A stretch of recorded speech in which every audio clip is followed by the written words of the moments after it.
អាគារ Chief Tower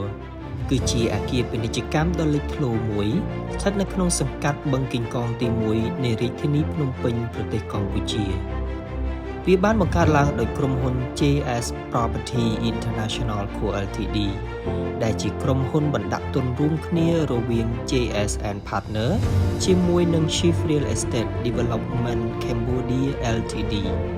គម្រោងមួយនេះបានតំណាងឲ្យកិច្ចសហប្រតិបត្តិការរវាងដៃគូក្នុងស្រុកនិងបរទេស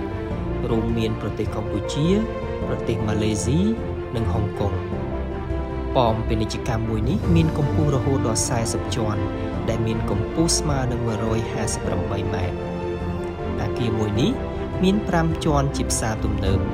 25ជាន់ត្រូវបានរចនាឡើងសម្រាប់ប្រើប្រាស់ជាការិយាល័យពាណិជ្ជកម្មនិង10ជាន់ត្រូវបានបម្រុងទុកសម្រាប់ជាសណ្ឋាគារដែលមានម៉ាកយីហោ Planet Hollywood ដែលជា